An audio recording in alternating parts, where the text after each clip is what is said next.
Good evening and welcome to the Cover One Buffalo podcast. You are joining your host, Greg Tompsett, and my normal partner in crime, Aaron.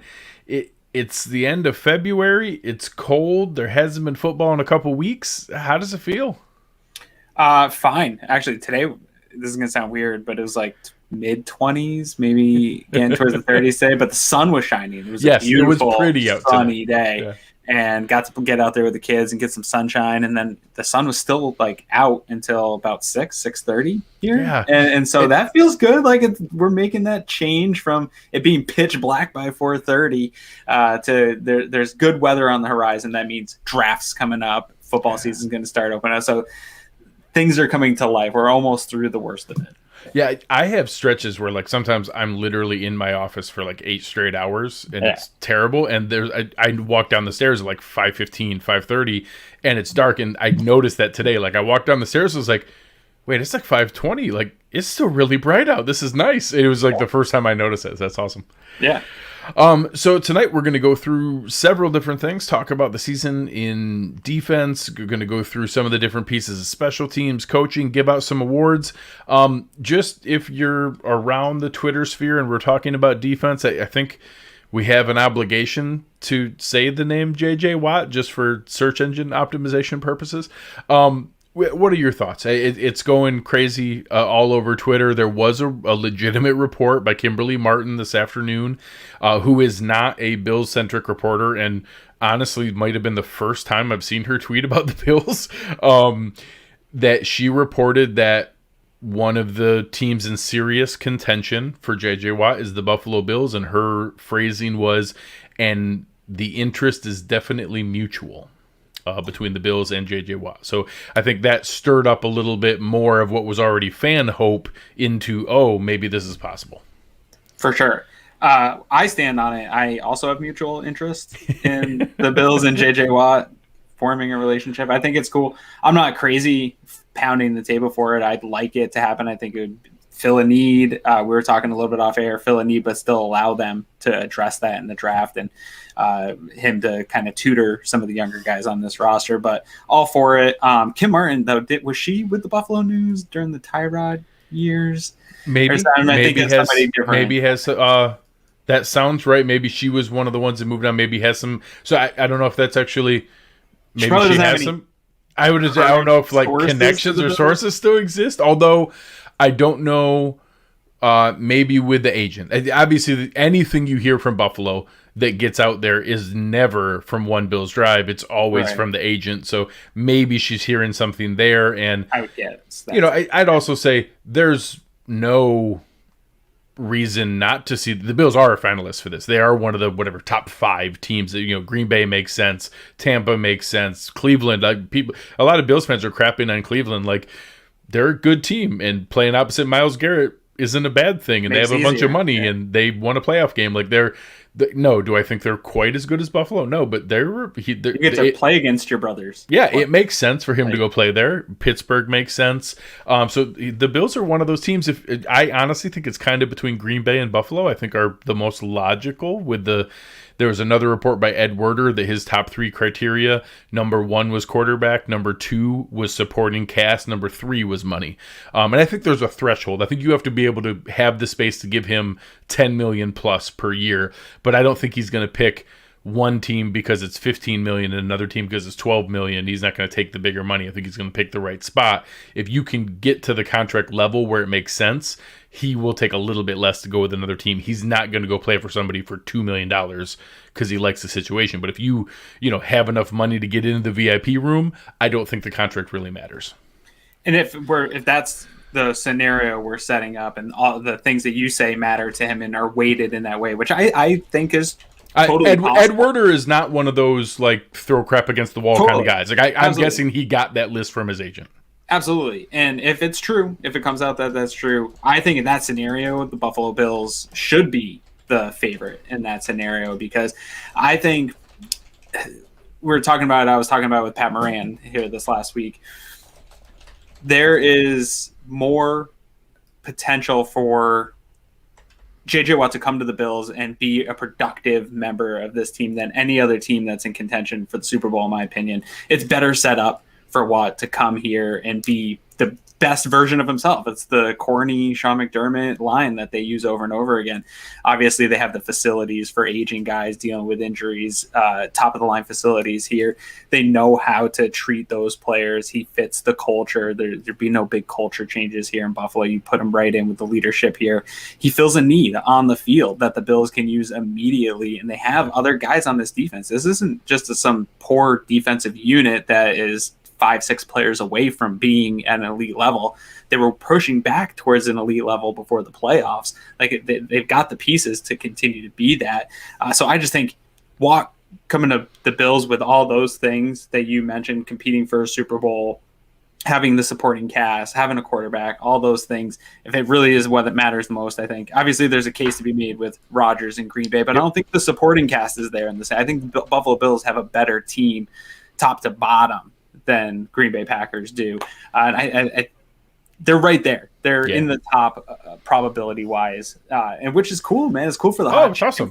Before free agency starts to be interested in you. Like, you have interest. The fact that the number one most sought-after player were on the short list, and the one tiebreaker he's born in Waukesha, Wisconsin, and went to the University of Wisconsin, and his family grew up Packers fans. Like, there is a tug there, and the fact that they have Aaron Rodgers. I do think the rest of the team and they were also better, but they went to the last game of the year. Yeah, they went to the NFC Championship game too. So, it is what it is. I think that's the final two for me. I don't think Pittsburgh, I made the case before, they can make it work. They need to do like 6 different moves to make it work just to free up the money for him. Their issue wasn't defense, right? Like that's what I mean with Watt coming to Buffalo. I think it makes more of an impact. Like he goes to Pittsburgh, they still have a good defense. If he doesn't go, they still have a really good defense. He won't be the reason their defense is good. Exactly. And if they're going to get back into the Super Bowl kind of talk, they're going to need other assets. They can't do it with Big Ben. They're going to have to figure out something at quarter. So there's more questions in Pittsburgh. And so if he goes there, to me, it's immediately off the table that the Super Bowl and competing for a Super Bowl were the most important things. I think that's fair. That's right. I had this argument with a bunch of people about how, Mike Tomlin's literally never had a losing season. They were 11-0 at one point, and yes, it was a hollow 11-0, but they were still 11-0 at one point. So I guarantee people like T.J. Watt and Cam Hayward don't think they're rebuilding and don't think they can't win in the playoffs. So they're pitching him J.J. Watt that, hey, he's the reason they're going to put him over the top. I think they're clearly in that third tier area. But whatever, it is what it is. So I think you're spot on. I think that J.J. Watt has a chance. One, you couldn't build a player in a lab that's a better fit for Sean McDermott. Like, he is the carbon copy of every Sean McDermott cliche, all the things that we kind of would roll our eyes about the football guy stuff that J.J. Watt does is perfect Sean McDermott. He would be the domino effect that would now give Jerry Hughes a valuable last season to let AJ Epinesa learn behind somebody, to unlock some pieces, playing games and stunts and twists with Ed Oliver, and really would have a chance to have that kind of impactful season. I think the narrative that would come, that that the direction you were going, the difference that he makes creates a really powerful narrative that he was the reason that the defense took that step. And I think that's intriguing to him. And I think it's not the same to the degree that Stephon Diggs unlocked the wide receiver room, but adding a top-of-the-line number 1 pass rusher that allows Jerry Hughes to be a number 2 and allows A.J. Epinesa to not need to start and be a rotational guy and allows Ed Oliver not to be the one being double-teamed. J.J. Watt had the highest rate of being double-teamed of any edge defender in the NFL last year. So people talk about, he's, over the hill and stuff like that. He played more snaps last year than anyone on the Bills that wasn't in the secondary. Any front 7 player, he played more snaps than any of them. He played every game. On a terrible team. Yes. Getting constantly double teamed on a terrible team, and he took nothing off. He was still, I think, the 7th rated pass rush player in the league. So I think it would be really exciting. I don't think he's the only guy they'll go after. I think there's plenty of other players they can pursue in different opportunities, but it's kind of fun that the top available player right now is interested in the Bills, and that there's a reason for him to have mutual interest. Yeah, that was the thing that was most exciting to me, and I said it to my wife, like, every year a guy like this shakes loose from a team, and we all get excited on Twitter and Bills Mafia, and we're like, yeah, we want that guy, and then it comes out from his agent that he wants to play for a contender, and there might be some people that hold on and think that we still can get him, but the rest of us know as soon as it comes out that the guy wants to play for a contender, it wasn't going to be Buffalo. Like, it was already hard enough to get free agents in Buffalo, and then you throw in wanting to win a Super Bowl. That just wasn't in our cards. Now it is, and I heard people talking about warm weather and stuff like that. Like, the Bills have built something the right way that is attracting guys like JJ Watt. I think you nailed it when you couldn't create a player for Sean McDermott more than JJ Watt. And I joked around, I tweeted out after his thank you video, I joked around about he was thanking like the cafeteria workers and all the people in the building. Yeah. That's Sean McDermott. I can't tell you how many times he's talked about all the people in the building matter, and that knowing those people's names. And I guarantee you, when Brandon Beane and Sean McDermott saw that, they were sitting at each other like, yeah, let's go. That's our dude. That matters to them. Even if he doesn't come in and produce a double-digit sack season or have anything crazy, to have a guy that can be the starter is worth the money to be a starter, will add performance to your team, but can also keep the locker room going forward with the way that he can.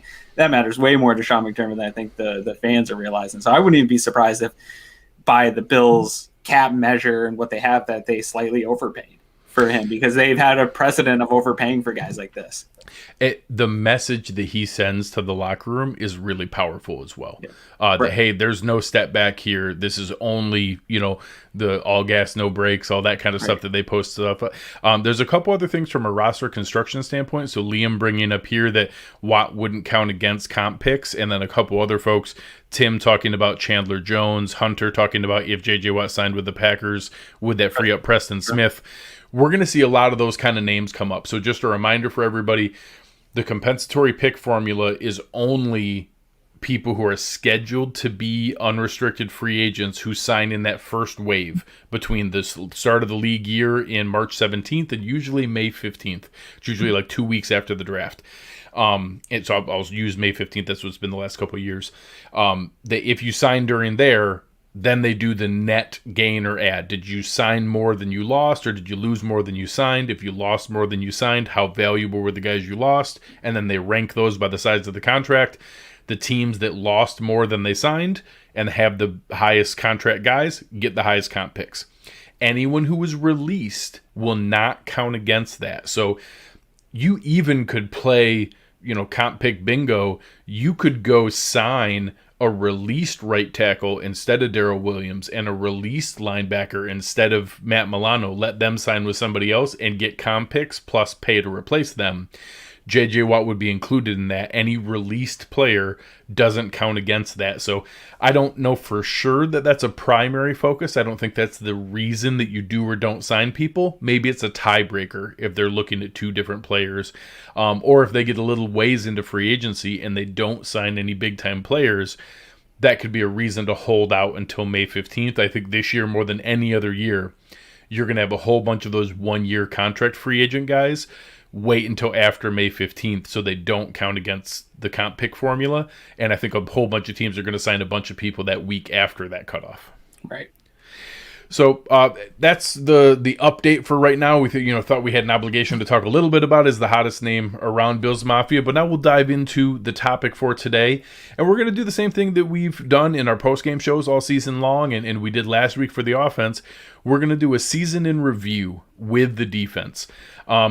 We'll start the way we do every single show. We'll start up front with the defensive line. I know everybody threw around that stat from Spot Track that the Bills had the highest paid defensive line in the league. I always would poke holes in that. That doesn't count Von Miller, Khalil Mack, TJ Watt. They're all linebackers, even though all they do is rush the passer. So in reality, the Bills were a top 10 paid defensive line, but not number one in reality. And it was okay. I think that they've gotten a lot of bad press in that it was some terrible unit. And I think that you look at a lot of metrics that show the pass rush win rate and their ability to affect the passer was actually pretty good. They had a weird ratio of not being able to get home. And I think that was frustrating, and people now took that into they were bad, and I don't think they're actually bad. No, I don't think it was a bad unit. I think they had some struggles early on. They changed a lot of pieces. That's one of the reasons that I know when we get into kind of the off-season mode, there people look at that unit and the amount they're getting paid and just want to cut there and move on and get pieces. But depending on what next offseason looks like too, that's going to be a tough one. I agree there's some cuts you can make there, but you're going to run into a similar issue of just putting a bunch of new parts together and them not knowing and taking 8 weeks to figure out, and there'll be some of those same frustrations. But as far as I think overall they were successful. They were, DVOA at the end of the year, this was a top 10 defense overall. I don't think you have a bad defensive line if you're trending towards being a top 10 defense in the NFL. I think they were fine. Nobody really had that playmaker ability, but this is Jerry Hughes, maybe one of his best seasons. It really was. It was sneaky years. One of his best years. So he was like borderline. Again, maybe he hits home on a few more of those sacks, and we're talking about his season in a lot different way. But they had the pressures. They did impact the quarterback. I think they still need more guys. I think they will cut some guys and make improvements to this line, but I don't think it's as bad as it seems like on Bill's Twitter and some of the stuff that you read about how poor that unit played. I think they played well. I think Ed Oliver got a lot of being trashed on this year, which it felt weird. The biggest thing is I think Starr coming back or getting another type of one technique. I know we want to see it for the linebackers, and we'll get to those guys in a second, but I want to see Starr or Ed Oliver be able to not play out of position. I think for being asked to do what he's done, hats off to him to have to come in and fill that role. He's not built for that role. No one played out of position more than Ed Oliver. He played more snaps out of position than any other player on the Bills roster this year. And, I thought Harrison Phillips came on as the year went. Yeah. Justin Zimmer was obviously kind of a pleasant surprise, certainly for the cheap value that he was. I think he'd be a nice rotational end of the rotation guy. For sure. I think the challenge is you look at the cheap contributions that Harrison Phillips and Justin Zimmer made. I think they were honestly pretty similar or on par to the contributions that Quentin Jefferson and Vernon Butler made. And it's rough to see that when you're paying Butler and Jefferson $8 million and you're seeing similar contributions from Phillips and Zimmer. I think that's where people get immediately to cut everybody and go over there. I don't know if it's quite that simple. Then you move into the defensive end, you add in Addison.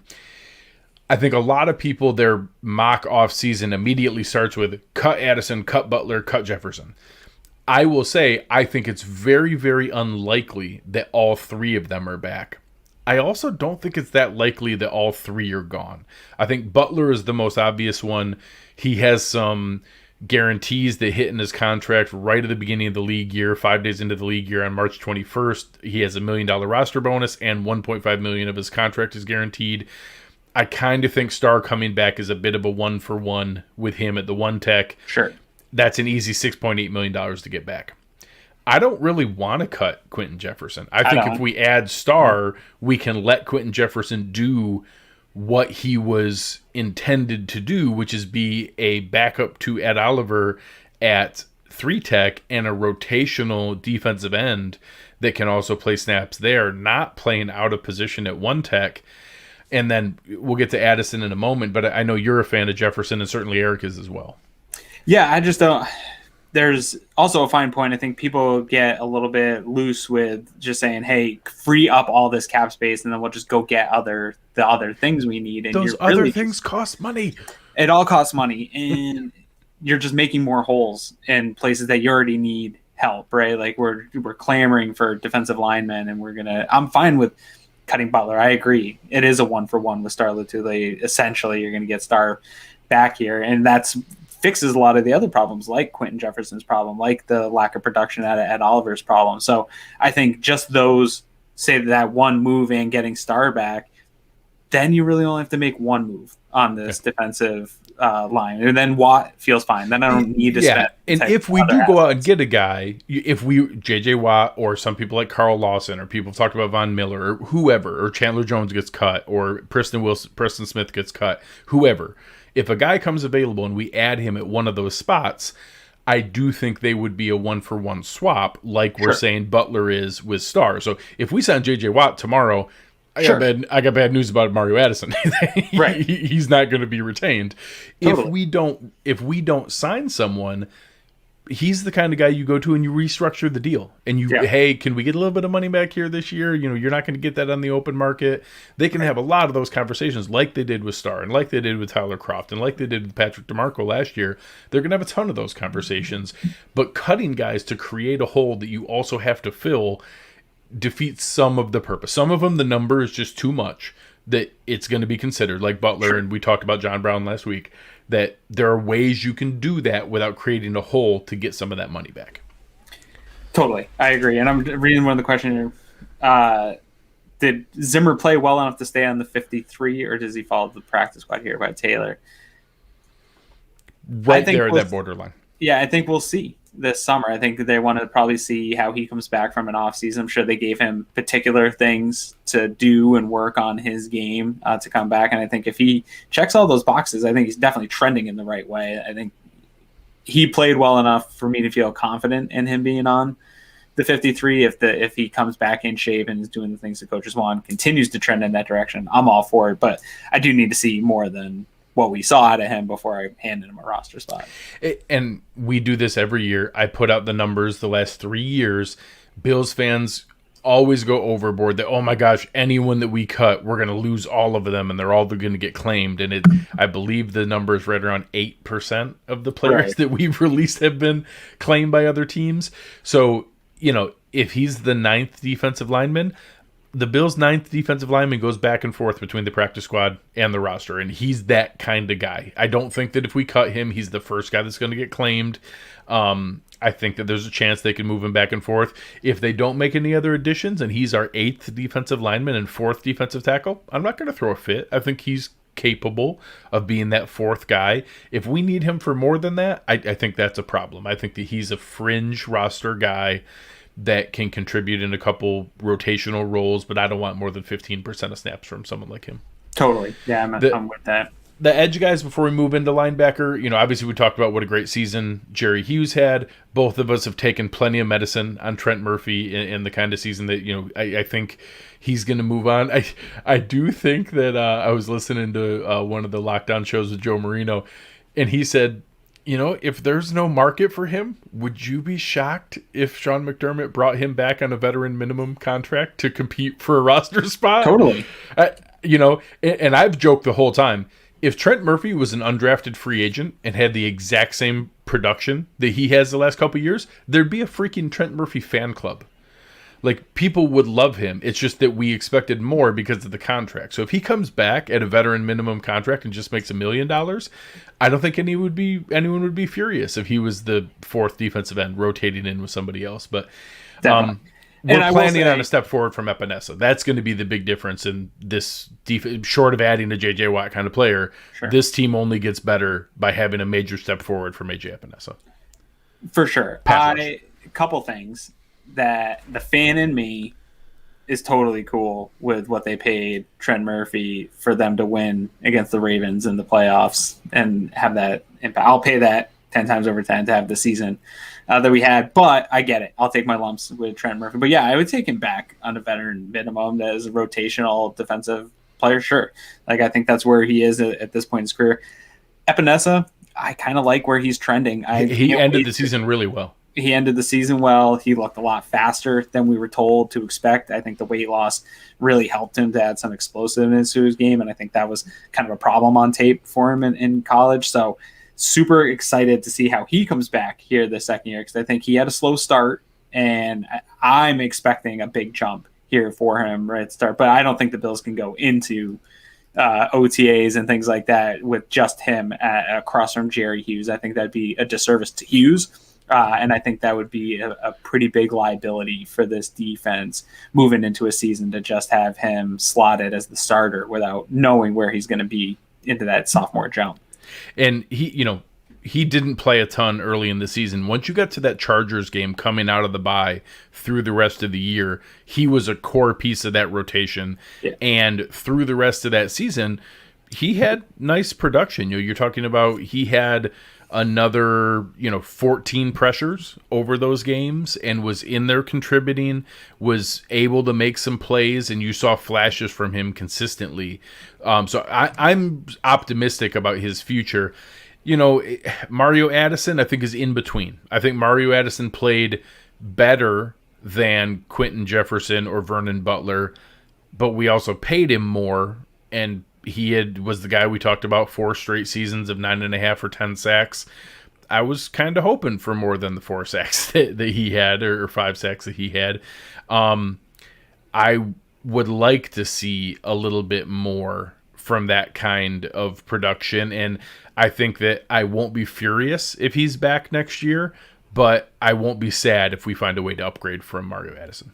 Yeah, I mean, I'm with you on that. I was saying to you earlier, I've had a really hard time this year with the Bills finding any like hot takes for free agency or the draft, and this is sort of along the same lines with all these guys on the defensive line. Like, sure, if there's a way to upgrade and do it cheaper, sign me up. If we're bringing these guys back, they're all going to come back on cheaper. I don't think any of these guys are coming back with the type of cap hit that they had previously. Correct. I think they're coming back with cheaper deals. So the type of production that they actually had on a cheaper deal, I'm totally cool with that. Like, I think that would be a successful year for the Bills in free agency if they get that kind of production for less money. If they find a way to replace these guys, if they can get JJ Watt, see it. Yeah. Like, thanks for your service. Wish you all the best. I don't know what else to say. If they whiff on J.J. Watt and none of these other guys really shake out and it ends up being more like NBA trade deadline where none of the things you want end up happening, I'm fine with the Bills sort of running it back to a degree. I think they can add in the draft and build for the future at some of these positions as well. So I think they're in a good position, man. This is a team that was close to getting to the Super Bowl that if they can rework some of these deals and run it back, if that's the worst case scenario, man, so that's the best worst free agency we've had in years. Go back to being a really good team. So quick shout out for you. Mike loves the background you put together. So Aaron does most of our graphics on the show. I agree. I think this one's fantastic. Looks really good. Sure. For anyone who's listening to the show, he made a really cool background with some neon lights. It looked nice. And Aaron M on here, it's never wrong to bring up Yannick Ngakoue. That's always a good thing to bring up. He is a free agent, and honestly, I think PFF had him mocked going to the Bills. So I don't know for sure that he's like the next number 1 option behind J.J. Watt, but they understand that pass rush was not good enough here, and I do expect some investment, whether that's a premium draft pick or a free agent signing. I expect a material investment in pass rush going into this year from one of those spots. Yeah, it's going to be hard. Yannick's going to be a tough one, man, because he's still young enough. He's going to want more money than Watt. He's going to want, Watt's already had his massive contract. Yeah, he's made over $100 million. He's good. He can afford to take a pay cut. And his pay cut will still be afford to pay me. Yeah, so an 8-digit number. Correct. But Yannick's this is his opportunity. Correct. He might even get a 1-2 year deal just because of how weird the world is right now and with this cap space, but he only has an opportunity for like 1 or 2 more deals. So I don't know that the Bills are going to be all in on a guy that's got a market for a younger person that's getting a little out of control.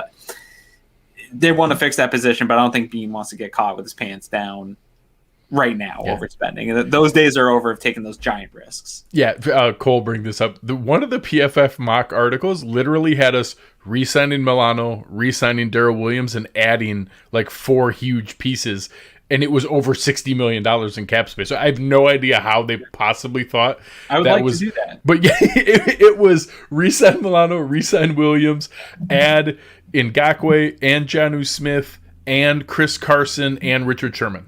I'll take Richard Sherman on that. And I was like, sure. I all right. I don't know where Brandon Bean found a magic lamp and a genie in the bottle somewhere, but whatever. Moving into linebackers, obviously everyone's talking ad nauseum about Matt Milano, but there were other solid players here. We saw a tale of 2 seasons with Tremaine Edmunds playing early, injured, and then trying to overcompensate for Milano being out. We saw A.J. Klein, who played horrendous and then really well and then back to just kind of okay. We saw a small flash from Terrell Dodson. Andre Smith played special teams. Tyler Medikevich only played special teams. There's not a ton of depth here. We don't have an obvious answer on the roster. If we lose Matt Milano, I don't think we have. We do. In fact, I know we don't have a player that can step in and just play all the snaps that Milano played as a 100% snap guy. But I don't quite know the answer. So, I don't think any of the players played phenomenally. This wasn't Matt Milano's best season. Part of that was injury. Tremaine Edmunds had some flashes late, but looked pretty rough early on. AJ Klein won some people over with that monster game against Seattle and then played pretty well, but struggled again down the stretch. This was not a strength of the team in an area that we expected to probably be a bigger strength. Definitely. I am sort of gotten to the place on the kind of even the whole Milano Darrell Williams, because that sort of is a interconnected argument that we're all having. I'm on the camp that I think Matt Milano is more of a priority for the Bills to bring back, in that I think he's harder to replace. I really do think that if you might be able to get some athletic freak that fits the mold of what you're looking for at linebacker in the draft, but I don't know that you're going to get 2021 production that you would get out of Matt Milano. And I think at right tackle, I think you can get a guy at 30 that can come in, and the drop off of production might not be as vast as it was from Darrell Williams to whoever at 30 versus wherever you end up drafting a linebacker to replace Matt Milano, getting that type of early production on the defensive side of the ball. It's just not something we see year in and year out for a guy to step in and do that. And I think this team is built to really take a shot at a Super Bowl here in the next 2 to 3 years. And I think Matt Milano is a bigger part of that potential than Darrell Williams. Now, you don't get Darrell Williams. It's a huge hole. I'm not understating the hole that right tackle becomes. I just think that in terms of drop off and potential, in my opinion, for production in 2021, I think bringing back Milano is a better chance at matching the production that you lose in Darrell Williams, if that makes sense. Well, and I think another piece of that is it's undeniable. Tremaine Edmunds is a different player with Matt Milano next to him than without him. Totally. Now, I would love for that not to have to be the case, and that for him to be able to step into his full potential with or without that running mate. But to this point, in the early first 3 years of his career, it's night and day when he plays with or without Matt Milano. I think that Milano, people ended with a bad taste in their mouth because, hey, let me let you in on a little secret. No linebacker in the NFL can cover Travis Kelce, and all of them looked bad against it. And if your threshold of whether we re-sign or retain a linebacker or not, or any team does, is can you shut down Travis Kelce, then no linebacker in the NFL would ever get re-signed. So yeah, I get it. It'd be like asking two guards in the 90s, like, can you stop Michael Jordan from scoring 20 points a game? Yeah. None of us can. Sorry. Or deciding whether a cornerback gets signed, whether or not he can shut down Stephon Diggs. It's just not how it works. Like, it's just, that's not a fair threshold. So yes, I get it that the last game we saw Matt Milano wasn't good, and Travis Kelce ripped us up, and that space over the middle was a problem all year long. Eric did a big breakdown on, and even Max helped us do some work on how crazy the shift was of tight end production over the middle, tore up the Bills all season long, and a piece of that was Matt Milano not being healthy. But he's still our best weapon against that. Like, you're not better without him. You're not going to go find somebody else who's better. He's still a top 5 coverage linebacker in the NFL and has been rated as such over the last 3 years. And I'm torn. I can tell myself a story of how they can cobble together the production, kind of a Moneyball style of maybe they do find that big nickel or third safety dime player plus maybe they try a Keanu Neal or Jaquiski Tart, who was kind of a strong safety but could be cover, more of a linebacker style, and AJ Klein on some downs or a rookie on some downs. And instead of one guy playing 100% of snaps, it's 4 guys playing 25% of the snaps, and you cobble together that role. It's not crazy. I don't know that you're going to get the consistency. Communication is so important in that area, and I struggle to think that we're going to have somebody who can build that communication and that kind of cohesive web that back seven becomes with having to rotate different people into that spot. So I like the idea on paper. I'm nervous of how practical it is. And my ideal scenario is that, maybe Matt Milano kind of loses out on some of the musical chairs of the teams willing to pay big money at linebacker, and we get him back at a slightly better number than people expect. Maybe more 10, 11, 12 million instead of the 13, 14, 15 million, and they figure out a way to make it work. And I think that's the best case for everybody.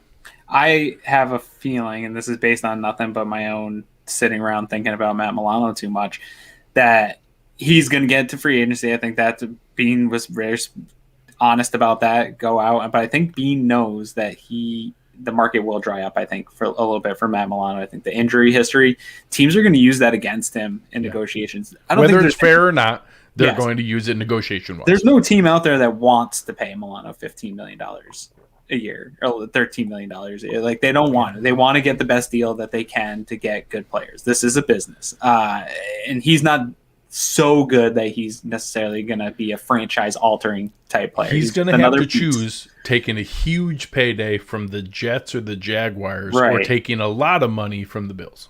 Right. And I think that he can probably get another 2-year deal or something just to get another taste at free agency in a couple of years when the cap isn't COVID dropped and there's not all these weird things. We saw some report saying that they're expecting a lot of like 1-2 year deals here with unknown circumstances with the cap and how that's going to impact the NFL long term. So I see a scenario where his market isn't there, like he and his agent think. Brandon Beane kind of knows that, and he's saying, yeah, we'll let him test, and then we'll get him back, like you said, on the thing that's a little bit more team-friendly deal. But somebody in here asks, Aaron M. says, what's Milano's ceiling? And I think that's really one of the things that's really important here is, if healthy, Matt Milano's a Pro Bowl. I don't know if we care about Pro Bowl, but the year before, I thought he was the snub in the way that Jordan Boyer was the snub this year. Yes, and I'm not going to ever come out and say Matt Milano would be an All-Pro at his position, but he'll be in the conversation of the top guys at his position when healthy, and I think his ceiling is right there in that top 5 to 10 guys at his position, and that's important. And you brought up the comment of maybe having some type of patchwork together. And there's a situation, I think that's what they're working on behind the scenes is, okay, we don't have him. How do we fix this up as much as we can here to, until we find something to replace? But Sean McDermott wants a guy, like you said, communication. He wants a guy that's going to be playing 99% of the snaps with Tremaine Edmunds so that the communication's flawless. The passing off between defensive backs is flawless. I don't think they want to patch it together throughout the season. So again, everything in my body's telling me that Milano's more of a priority for the Bills, and they're kind of just playing a little go see that market, and we'll be here with 12 million when you're ready. Yeah. And I think for any fans that aren't aware, there's a tier of linebacker that's Darius Leonard, Fred Warner, Bobby Wagner, maybe now Devin White or Levante David. Totally. And they are in a tier above Matt Milano. He's legitimately in that next tier. He's legitimately in that 6th to 12th best linebackers there from a coverage standpoint. I think Edmunds can be too. Edmunds has higher potential. So let's move to him. You'll hear it coming up here in the awards ceremony. I was really disappointed in Tremaine Edmunds because I had the expectation he was going to take a step into like defensive player of the year kind of level. In that, Pro Bowl in his second year, freak athlete, just turning 22, at that point thinking he was going to have the strong defensive line in front of him, keeping him clean. And, he got hurt. He lost Milano. The defensive line didn't keep him clean. But then even when he was fully healthy, he didn't clean up some of the tackling issues. He didn't clean up some of the over pursuit issues. He still had some of the phenomenal, when he does have the right read and go sideline to sideline, his size and speed and wingspan is breathtaking. It's unbelievable what he can do. He hasn't been able to harness it yet to do it consistently enough. And I was disappointed, not because he was a bum or played terrible. I was disappointed because I thought he was going to be phenomenal. And I still think there's that potential, but it has planted the seed of doubt in my mind that, hey, we've seen 3 seasons now. maybe this is what he is. Pretty good with awesome flashes, but also some frustrating disappointment. And I can't tell if it's the 3 seasons telling me that, or if it's okay to think that, well, he was the youngest player in history to be drafted and that he's still just turning 23 and he can clean that stuff up. Yeah, I get where you're feeling with that. This whole season, really across this defense was so odd. And obviously you can say that about everything with the 2020 season, but I'm saying in terms of, they talk about how hard it is to have top 5 defensive success year in and year out, that if you're a top 5 defense, it's unlikely you're going to be able to repeat that type of statistical success.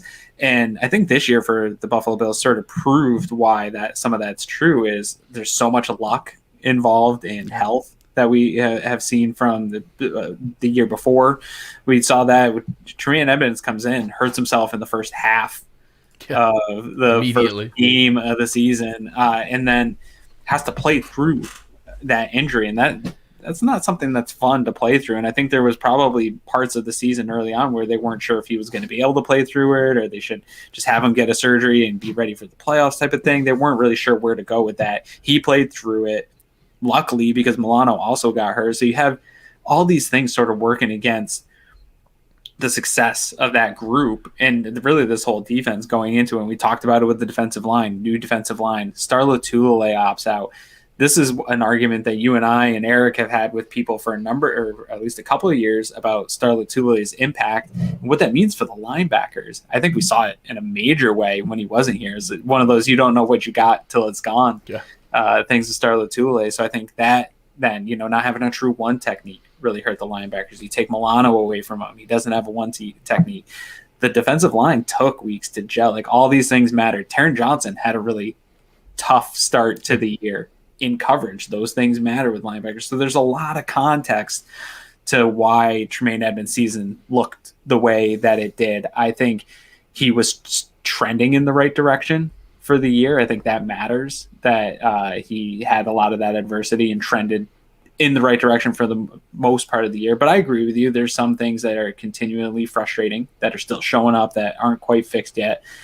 I'm not necessarily giving him a pass because of all those things and an excuse, but I think it needs to, some of the evaluation on him needs to be weighted as to what context existed around him in this defense this year, if that makes sense. And I think one of the big decision points is I am 100% ready to exercise the 5th-year option on Tremaine Edmunds. I'm not ready to extend him yet. Sure. So I think that's where I am in that, hey, he has way too much potential. He's shown way too many flashes. Of course, we want to pick up the 5th-year option, which means we have 2 more seasons to evaluate him. He'll be in his 4th year of his rookie year, and then the 5th year, which for him will be age 23 and 24 seasons. That's an awesome situation to be in. And then we decide whether we're ready to extend him to a big money deal. And I think there's potential that we are going to be ecstatic and ready to do that. And there's a chance that he's going to be in the middle of that, and we'll see where that goes. Yeah, totally. That's why the 5th-year option exists. That's why you have the right to exercise it. Switching gears into the secondary here, we'll start with the easiest group. The safeties were phenomenal. Jordan Poyer, Micah Hyde again stayed healthy the entire season, played every single snap the whole season long. Dean Marlowe actually got more snaps than he had previously and played a pretty decent chunk of third safety. Jaquan Johnson was purely special teams kind of guy and just break glass in case of emergency. Some people like his potential. I think he's just a depth guy. But the safeties were stellar. And probably one of the most underrated strengths of this entire team with that cohesion and the flexibility between Jordan and Micah. Definitely. It's underrated is exactly how it should be described. I think, Poyer not getting in the Pro Bowl was a snub. I think I think he should also be considered for All-Pro the way he plays. I doesn't necessarily always show up in stats, but he had stats right there with everybody else that gets those, honors and things like that. Poyer and Hyde have played to the point where I think it's the most important part of this defense. Yeah. I think that they cause so many problems for the opposing quarterback, for the opposing defensive coordinators, that they're the most important part of this defense. And as long as that group is together, for me, I think this defense is going to be trending always towards top 10 in the NFL, as long as that core is together.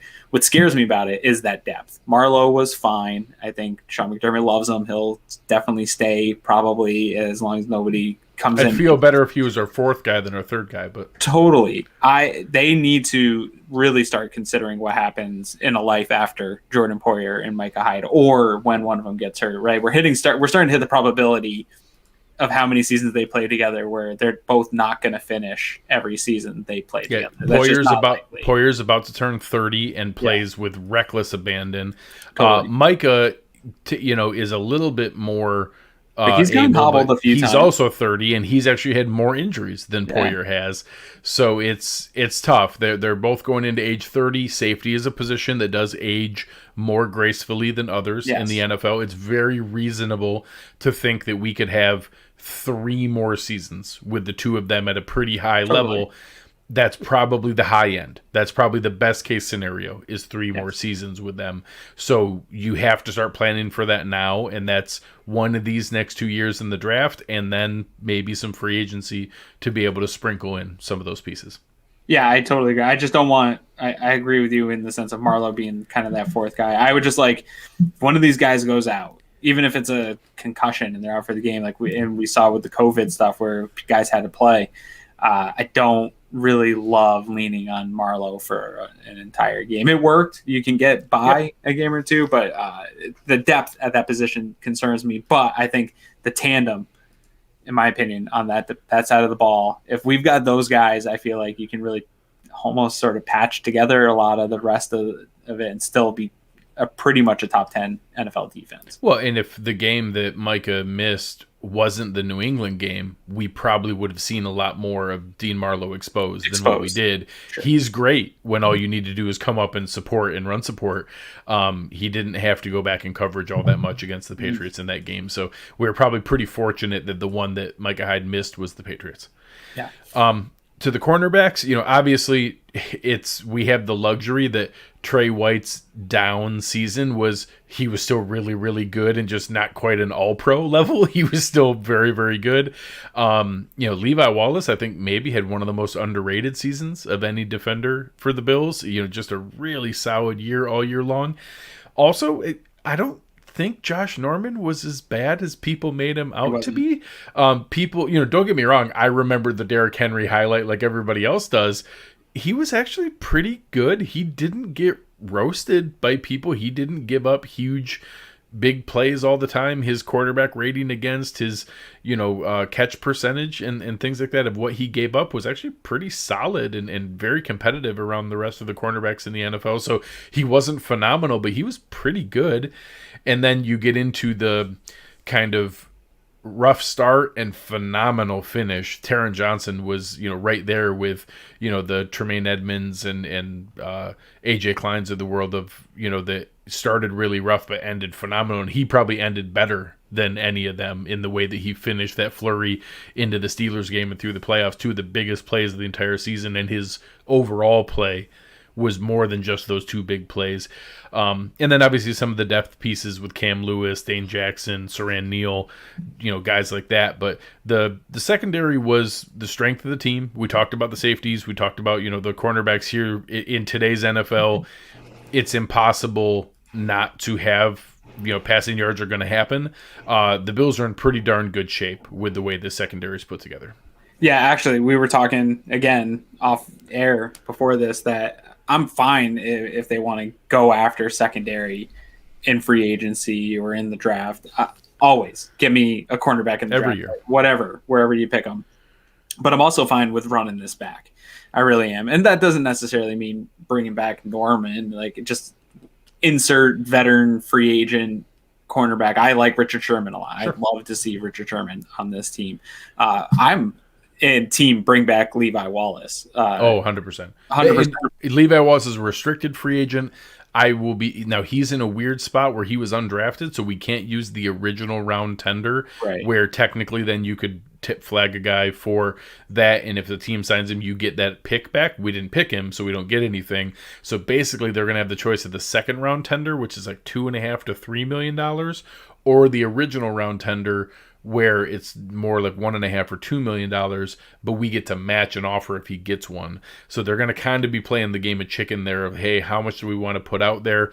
I won't be sad if they give him the second round tender and just do the $2.5 million and bring him back on that. That's still a great deal for what he is, and then you figure it out later on.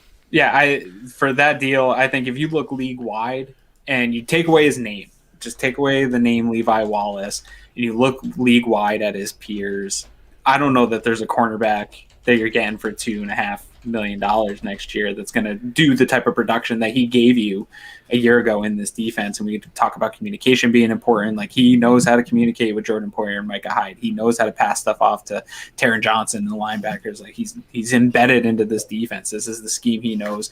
He's a technician. He really is. Like, he's always in guys' space. He's not super aggressive at the point of attack, and I know that frustrates a lot of fans. He got better as the year went on. When he got called out for it, he came back and was more aggressive. He increased his tackling efficiency. He was like the best tackler on the Bills this year, both in run support and in the pass game, and that's important to me. You hit on it. This is a passing league. We're seeing record-shattering passing stats year in and year out. Average quarterbacks are putting up 4,000-yard seasons nowadays. Like, it's regular. Guys are giving up yards. Every cornerback in the league is also giving up yards. It's not just a Levi Wallace problem. But being able to tackle a guy after you give up yards is important. Yards after catch kills defenses. Levi Wallace isn't giving you that. He's steady. Like I said, I'm all for bringing in another vet. I'm all for drafting a guy, but I think this position is the best position depth-wise, top talent-wise on the team. I'm excited about Cam Lewis. I'm excited about Dane Jackson. I still like Taron Johnson quite a bit. I still think this is a deep unit that doesn't need a whole lot. Like, bring back Norman if that's the case. If he wants to stay here and you can get him a better deal, bring back Josh Norman. But I don't need any major shakeups at this position, in my opinion, for it to be one of the better units in the league. So I just looked. The numbers for Levi Wallace are $3.3 million for the second round tender and $2.3 million for the original round tender. If we do original round, we wouldn't get any compensation back, but we would be able to match a contract. Obviously, no team is going to sign Levi Wallace and give us a second round pick. So if you did the 3.3, you would basically guarantee he's on the team for the year. No one's going to sign him for a contract and give us a second round pick. So it's basically, we rolled the dice with 2.3 million and we could match if someone signs him, or we do 3.3 million and we get to keep him for sure. Between that $1 million difference, I won't be upset if they just do the second round tender and just make sure that they keep him. Cornerbacks are valuable in today's NFL. Totally. Somebody talks about here, how do we improve team speed on defense? And I think this is an area where that's a reasonable It's request. a fair question, especially having played the Chiefs and seeing what they were able to do to them. I'm not super concerned about the team speed as much as I am about the scheme and how they deploy. I was actually more, I think, lack of speed wasn't the problem against the Chiefs. Lack of physicality against the Chiefs. In my They didn't jam him at the line at all. They didn't jam him at the line, and not just cornerbacks, physical up front. I think they lost both the trenches. I think you saw it in the Super Bowl. Yeah, they didn't jam them. When you see teams that go and push back and bully a team like the Chiefs, I think that's where you have success. The Bills just were not the more physical team. Yeah. So I think you can make up for some speed. I think speed in the NFL is a lot closer than people think.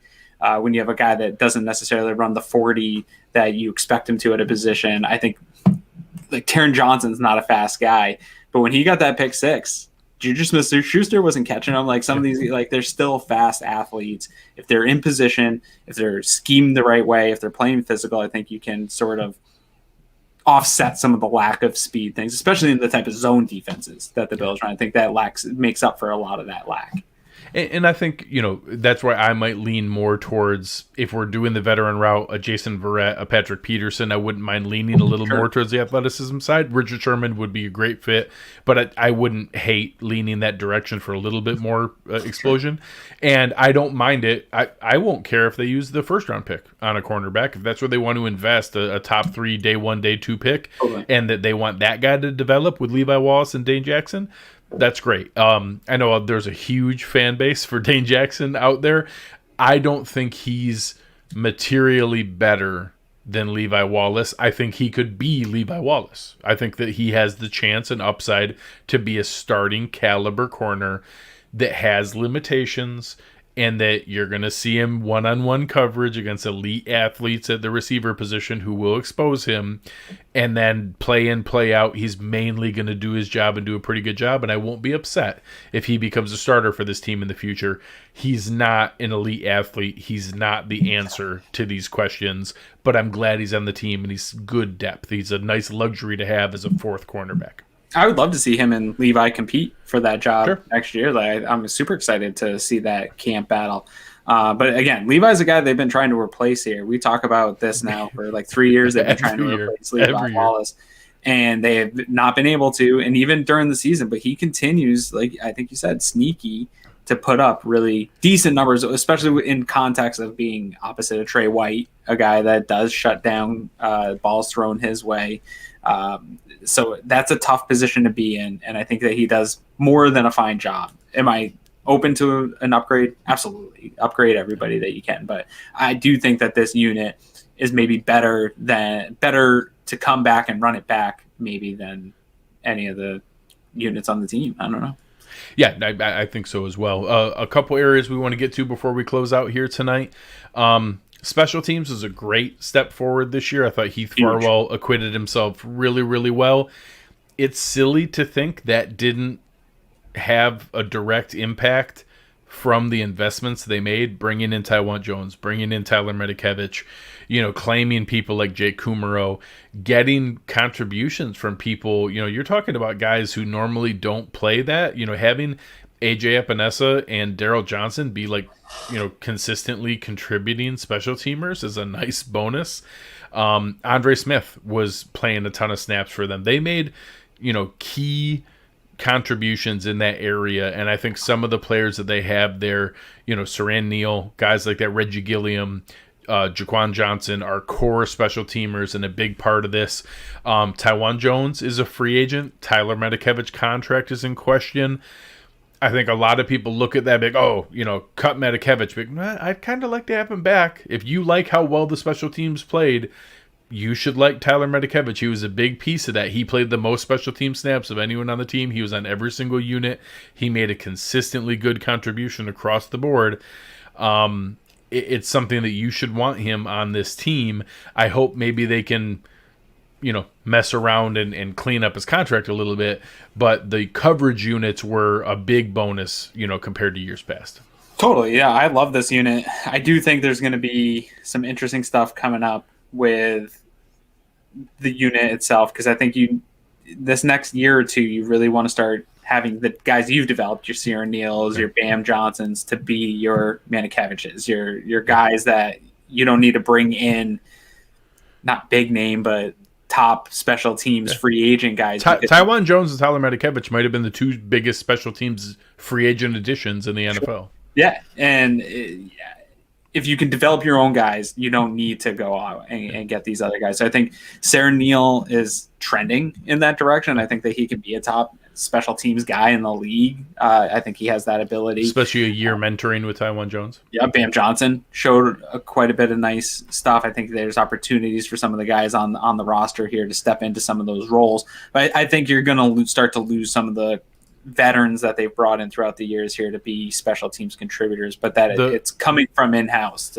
We lost a lot of the perspective. Andre Smith was a 2018 draft pick. He's 23. Sure. So that trade with the Panthers, he's still a very young guy on a very cheap contract. Yeah, he'll stick around. And he was a big piece of that as well. He played right there. He was top 5 in snaps played on special teams. So some of those guys, I do agree that hey, you need the Reggie Gilliams and the Andre Smiths and the Bam Johnsons, Jaquan Johnson, Saran Neal to step into those. So you don't need to spend the extra money on that. But one more year coming back here. Sure. From a return standpoint, I still think it's most likely that we have Andre Roberts back on probably a veteran minimum contract. I don't think you can afford to pay him bigger money. I don't think it's crazy that they bring back Isaiah McKenzie, and I think there's a non-zero chance that in the draft or free agency, we combine Isaiah McKenzie and Andre Roberts into one roster spot. We joked before, and you were even joking that Eric would give you a hard time. He was actually excited about the idea of Cordarrelle Patterson. The Cordarrelle Patterson literally is Isaiah McKenzie plus Andre Roberts plus TJ Yeldon all in one. And that, that kind of guy I think is possible. And you've seen different draft, crushes get thrown out there of those return gadget guys. I think it's more likely we see a Roberts or McKenzie back. I don't think it's a guarantee. It might not be a guarantee. Here's where I'm at with it. I think if it's not Roberts or McKenzie, which I think it's going to be Roberts, I'm not sold on McKenzie just because he had that Miami return. That doesn't sell me on him being a returner. So I'd have to see more. And then same thing with the draft. I know those gadget guys are fun, and it is fun to think about adding new pieces, but I still prefer proven NFL production. I think right now with the special teams, I just said the guys on their team need to step up, but I don't know that they're going to rely a ton on a rookie to come in and be the returner. I think Sean McDermott's gone through enough issues at that spot with Isaiah McKenzie not being able to hold on to the ball, his first attempt at being a returner, to then having to use Micah Hyde just to hold on to the ball and not getting anything out of the return. Seeing the dimension that Andre Roberts gives them and the type of field position that he's given them throughout his past couple of years here, I think that they want that. So even if it's not Andre Roberts, I think a Cordarrelle Patterson's very much in play. And I don't think either of these guys are going to break the bank to end up on a team that's a competitor. So, I'm totally team bring back Andre Roberts. If not, let's get a Cordarrelle Patterson and kill a bunch of birds with one stone. Well, and even some of the other guys that people bring up, you got to remember, guys like Mecole Hardman was a second-round pick. That wasn't like some cheap investment. Like, he was a second-round pick from the Chiefs to be that gadget guy and return guy. So we'll see where that goes. Obviously, from a kicking standpoint, the Bills are in fantastic position. They have the youngest combination of kicker and punter in the NFL. They had the kicker who broke the rookie scoring record and the punter who averaged the most at yards per punt. And almost didn't qualify because and almost had so few punts that he didn't qualify. So oddly, Corey Bojorquez is also a restricted free agent because we messed around back and forth trying to replace him for 3 straight years, and then we finally had a good season here. I'm happy to have him back. He's going to be brought back at a pretty cheap tender, but that's fine. So he'll probably cost us $2 million is my guess on the restricted free agent tender. Tyler Bass is on his great rookie cheap deal. So I'm happy with them. I don't want to go through that carousel again. We had nice kickers all season long. I don't want to worry about that. Yep. No, I don't want to talk about it. I just like the consistency of not having to sit around and be mad at kickers at all. And honestly, one that to kind of really close out the last segment here was for coaching. I was expecting to have to talk about replacing guys, and somehow out of all the different things that happen, all the rumors for, Leslie Frazier and Brian Dable and Ken Dorsey and all the other guys that interviewed for spots, we lost an assistant linebacker coach that I didn't know existed. When I heard his name that he got a job, I was like, oh, I didn't know that gentleman existed. It's awesome that they're bringing back the entire coaching staff. I think that continuity and development is fantastic. And now going into a maybe slightly more regular off season, I'm really excited about what they can do going into this next season. I think that also sells to free agents. I think that excites people about this organization. I can't think of, obviously you're going to have KC is probably going to run it back. We're not sure what's going to happen in Tampa Bay. They're probably going to run it back. But I think in terms of consistency, Bills have to be up there right now in the NFL with what they have put together, being in the AFC Championship game a year ago, bringing everything back. Pretty much they're going to be able to run it back, at least from a coaching perspective. They'll definitely be bringing it all back. I think that matters to when you're pitching a guy like J.J. Watt and saying, hey, we have Leslie Frazier, well-respected guy around the league. We have Eric Washington, a guy that's been a defensive coordinator before. Like, we have all these guys in place. We've proven success with this defense. Come play for us. Like, we've got it all lined up and just need you. I think that matters to a lot of players to come into a place that's stable, especially look at what J.J. Watt just went through. Total instability, some of the most unstable franchising I've seen in quite some time. So I think it matters to those guys, and totally unbelievable that neither Frazier nor Dable ended up getting a head coaching job. Towards the end there, man, after the Bills got bounced from the playoffs, I thought for sure any day I would hear Leslie Frazier was going to the Houston Texans. I was almost convinced of it after they got bumped out of the playoffs. So get those guys back, man, is incredible. It's not going to last long. Somebody's going to leave here in the next year. So they have a small window to keep this together and try to do something. Absolutely.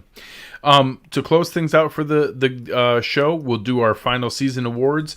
We'll start with Defensive Player of the Year. Who did you have as your Defensive Player of the Year? This one's a really tough one for me. Yeah. I've honestly been flipping like a pancake in my head all day. I think now that I'm on the show live, I'm going to go with Jordan Poyer.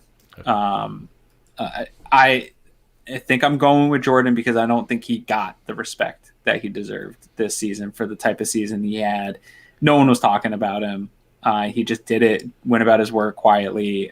He doesn't get the recognition that he deserves. So for me, he gets Defensive Player of the Year for the lack of recognition that he gets anywhere else. I went with Poyer as well. I think that, in the sense of you can pick Jordan or LeBron to be the MVP every year, but it kind of gets boring to pick that. You could always give it to Trey. He's probably our most valuable or best defensive player. I think Jordan arguably had a better season than Trey this year, and I think Jerry Hughes deserves recognition as well. Jerry was my pancake. Yeah, 66 pressures. The performance that he had, I think he deserved that, and but I think Jordan Poyer is the right pick for that. I'm going to let you say most improved because I'm pretty sure I know the answer. So this one's also tough for me because I went my comeback player of the year in the last episode was Harrison Phillips. Yep. And I think that there's still a strong case for him, but I think I'm going to go with Taron Johnson because that's where my takes have been all year. And it's the right choice. You really, I didn't want to get too much into it with the defensive back talk, but you really did nail it that he had those struggles, was benched. He came back, and I think people remember those picks, but he played pretty well outside of those picks. And those were great clutch plays, but he was on a pretty good streak of playing pretty well for who he was, to the point that right when he was about to get benched, nickel corner, slot corner was like a huge priority for me in free agency or here in the draft. I'm not as worried about it. Like if Taron Johnson can play at that level he played at the second half of the season, I'm cool with keeping him on his rookie deal and riding it out for a couple more years, seeing what he's got. So definitely, I think I have to give it to my guy, Taron Johnson.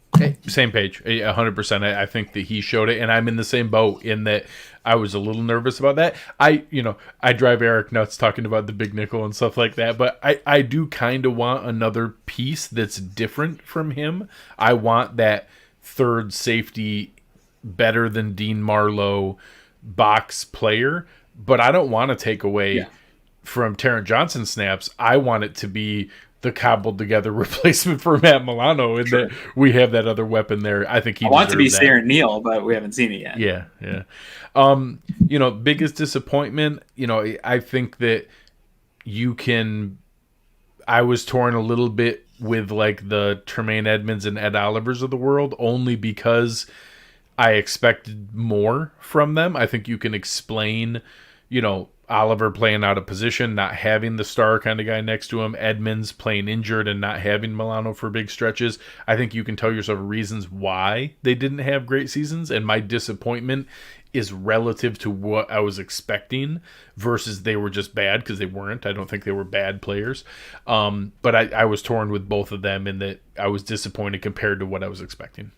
I think my biggest disappointment is the linebacking core, but not, again, I agree with you, not because of their play directly, but I think the circumstance that they had this year that they went through and tried to battle back through, I think hurt both of their development. There was flashes of it. We saw when Milano and Edmunds were able to play together, that things got better, but I don't think they had it long enough with consistency enough to see the type of development we want to see, especially at this point for Tremaine Edmunds. I think it was almost a wash of a year, and seeing who he's truly going to be when things are all in the right situation going forward with him and a good linebacker and in full health of full season, who can he be? I think we were robbed of that this year for the way the trajectory went for them. A couple final little ones. Special teams standout. Anybody you want to shout out on the special teams unit? Sir Neal, my guy. I think he might not ever be a guy that contributes on defense, but I think that there's a good chance that he can be our poor man's like Matthew Slater. I think he can Played be the second most special team snaps. He's up there, man. I think the next couple of years he might be one of these guys that gets talked about around the league as one of the better special teams He's players. A phenomenal gunner. He really is. Yeah, he's always down there. He's always making a play. I think he's built for special teams, and he took a big jump. And then I'd say maybe my runner-up is Bam Johnson. I think he carved out himself a nice role on this team for special teams. Whether or not he is a pass-rushing contributor going forward, I think he can stick on this team with teams for a while. I'll give an honorable mention to Tyler Medikevich as well. He played on every single unit and played really well. When you spend that kind of money to bring a guy in to kind of set the tone for everything, they better do it, and he did. He played on every single unit and played darn well. He's the kind of guy that kind of similar to John Brown. Do I want to pay him $3.25 million? No. But do I want him to be gone? No, not really. Right. I'd love to find a way to give him like a 2-year extension that drops that number down to $1.5 million instead. But I'm looking forward to seeing if they can find a way to keep him. Yeah, I think we're going to see as the league year gets closer, a lot of these conversations that Bean's having, I think will all pop up at the same time, and we'll start to get a bunch of little news. Manikevich restructures his deal; they'll save $1 million here. We're going to start to see Bean's been working the phones. Trust me, he's trying to figure out where to squeeze money where he can. If anybody's figuring it out, it's going to be Joe Shane, and Brandon Bean, and Overdorf. This group, I have total confidence in that. Any special shout outs for the position coaches? I don't think Bob Babich gets the credit that he deserves for what he is. I think there's a few position coaches in the NFL that are so elite at what they do, and Bob Babich in linebackers has got to be up there as one of the most elite at what he does and doesn't get enough credit for doing it. I think Bills fans sometimes aren't necessarily as grateful as we should be that we have two young, really good linebackers. If they keep Milano, I think that goes to what Babich can do for these types of guys and the type of investment that they put in his hands. I'm excited to see what he does with them, but I love him as position coach. I hope he stays here in Buffalo. I think he's right up there with what's the New England Dante Scarnecchia. Of like just a guy that belongs coaching one position for the rest of his life, and he's going to be damn good at it. Oh yeah, I'll give a shout out to Chad Hall. I thought that the way that the development for Gabe Davis, the integration with the other pieces, finding a way to keep everybody engaged and involved in what they were doing and the way they talk about him. I'm excited about having a guy like that around. I think that's an exciting piece, and he has a bright future. Absolutely. All right, man. This kind of wraps it up for the 2020 season. We'll start to now fully pivot into looking forward. Hopefully, we have to do a surprise pod to talk about the signing of J.J. Watt. We'll Kawan Short. Jump out. All the other released players that are going to come up. And believe me, there are going to be a lot of names. There are going to be a ton of names cut loose here. We'll talk about all of them. We'll start getting into there. The next couple weeks will be pretty focused on either free agent needs for the Bills and potential spots to fill them. We'll focus on that for a while, and then we'll switch fully into draft mode, and we'll go into that long stretch. We'll have some of our friends on, Christian Page and Russell Brown and Zach Hicks and all the guys doing all the work there. Make sure you're checking out the awesome breakdowns. They're actually having Jarrett Patterson on. I think Eric's doing a film breakdown with the University of Buffalo running back coming up next week, so make sure you're checking that out next Tuesday. All kinds of great content that we'll have for you guys. Anything for the people before we sign off here, Aaron? Oh, man, come hit me up on the Twitter box. At Aaron Quinn 716. I haven't been tweeting as much lately because I haven't had any good hot takes, man. I'm low on the hot takes. I think I used most of mine up for the year. Come and find me. I'm still trying to keep myself entertained on there, mostly trying to find things to stir up trouble where I can. But thank you guys very, very much. We're looking forward to this offseason. We're going to be there for you guys all the way through. Going to do a couple more, salary cap specials and things to kind of explain the different options we have. Look at all the things we can put together and how we can make this great Bills team even greater. So on behalf of Aaron Quinn, this is Greg Tompsett. You have been listening to Cover One Buffalo, and we